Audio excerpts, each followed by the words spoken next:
Olá, eu sou o Gildo, contador de histórias e também conto algumas coisas da mitologia grega.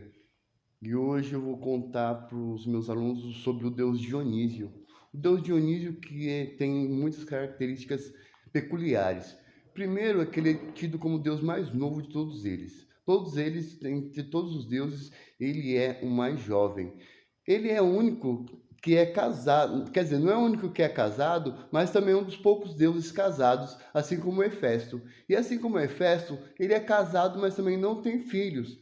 A esposa do Dionísio é chamada de Ariadne. Ariadne é uma moça que um herói grego chamado Teseu tinha abandonado numa ilha deserta depois de ter matado o Minotauro. E o Dionísio, passando por lá, viu a bela Ariadne e resolveu casar-se com ela.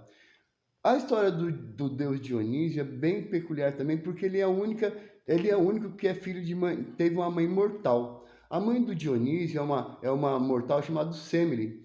E a história do Dionísio, do nascimento de Dionísio, é bem peculiar, porque a Semele namorava os Zeus, e os Zeus, logicamente, que se disfarçava de mortal para vir namorar a Semele, e a Semele engravidou. A Samira engravidou e a Hera ficou sabendo de mais uma traição dos Zeus.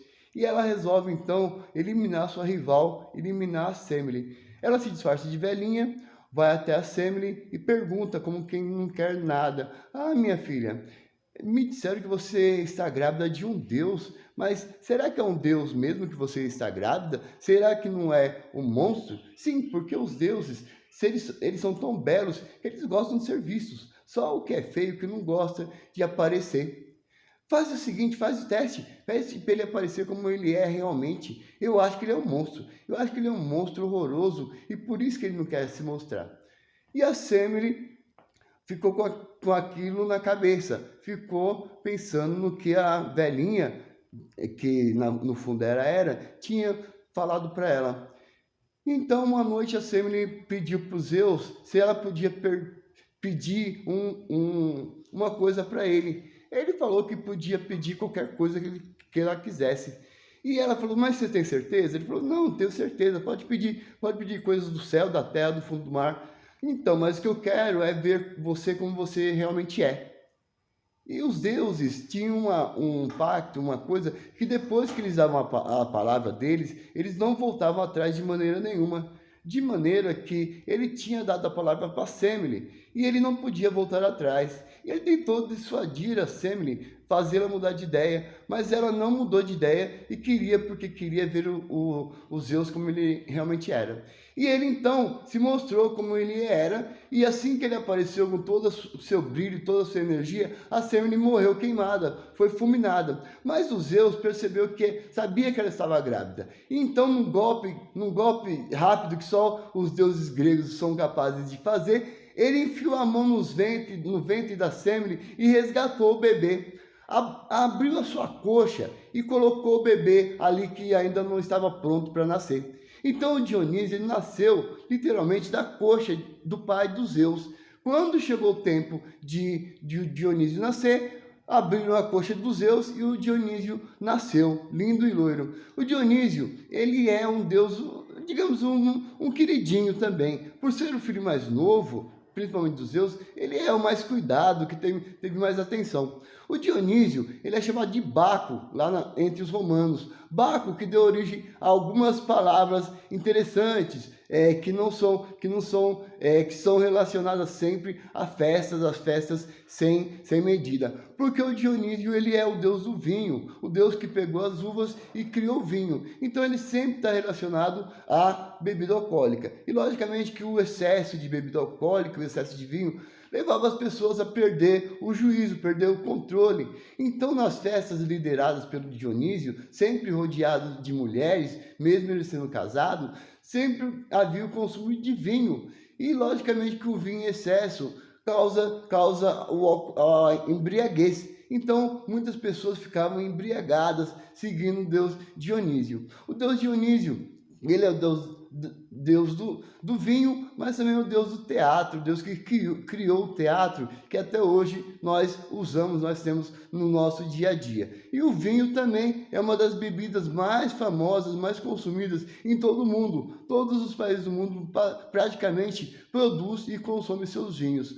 Mas o Dionísio, ele por ser assim, por ser filho de mortal, ele ficou sabendo depois de certo tempo o que tinha acontecido com a mãe dele, com a Semele. Então, ele faz o que muitos filhos gostariam de fazer. Ele vai até o Hades, até o mundo inferior, até o inferno e procura a mãe dele, procura a Semele. Depois que ele acha a Semele, a alma da Semele, ele exige que os Zeus desse a vida para ela novamente. Então, os Zeus, a pedido do Dionísio, faz com que a Semele volte a ter vida.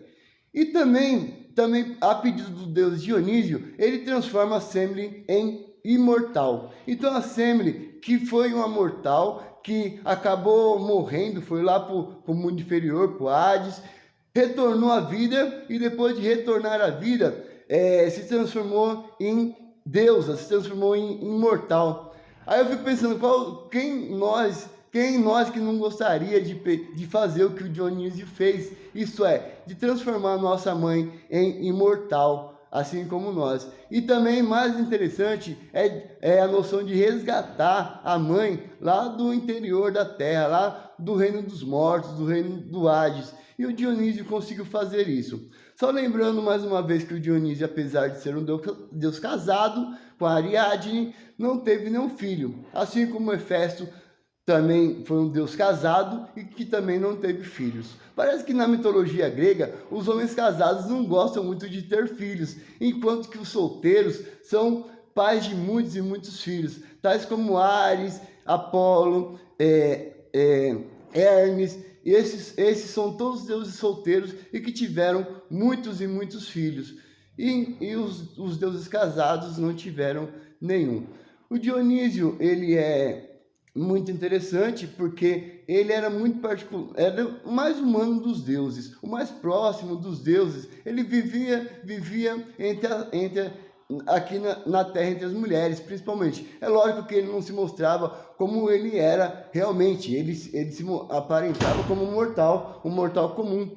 Então, o Dionísio sempre estava entre os homens, entre as mulheres, sempre celebrando a vida, sempre festejando. Então é um Deus ligado às festas, ligado ao teatro, ligado aos meninos que têm muita facilidade em relacionar com as mulheres, né, que vivem rodeados de mulheres. Não significa necessariamente que ele namore ou que não namore essas meninas, mas o Dionísio é um tipo de rapaz nos dias de hoje que tem muita facilidade em lidar com as mulheres. Não, porque o Dionísio foi um deus que, por ser deus do teatro, ele soube como ninguém lidar com as suas emoções, lidar tanto com o choro quanto com o riso. Então o Dionísio tinha facilidade para transitar entre as emoções e por isso ele é um deus bem interessante, bem particular.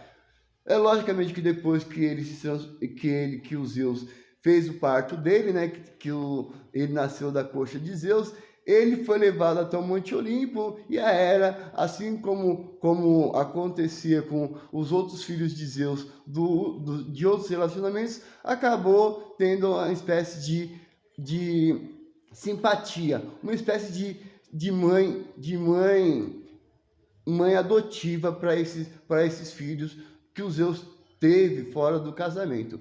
Mas o mais interessante do deus Dionísio, o mais que a gente tem que se lembrar sempre, é que ele é o único filho de uma mãe mortal. Então os deuses, quando eles tinham relacionamento com mortais, os filhos que nasciam eram ou semideuses ou heróis. Eram pessoas que tinham uma força, um talento fora do comum, acima da média, mas não eram imortais. O Dionísio foi o único que se transformou em imortal e que também transformou a mãe também em imortal. Porque se for para comparar a história do Dionísio não difere nada da história do Hércules, que também foi filho de Zeus, uma mortal. Só que o Hércules acabou sendo um herói e o Dionísio acabou se transformando em Deus.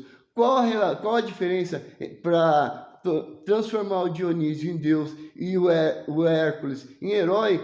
A gente não sabe exatamente por que um acabou virando Deus e o outro é apenas herói. Eu gostaria de agradecer as pessoas que estão vendo as histórias dos deuses e pedir para, se gostar, dar um like, dar uma curtida, e porque isso faz com que a gente tenha mais vontade de gravar vídeos, mesmo sendo vídeos amadores, vídeos que não tem nenhum efeito especial, não tem nenhum apelo visual mais profundo, é apenas a história, a palavra e a história. Não tem muitos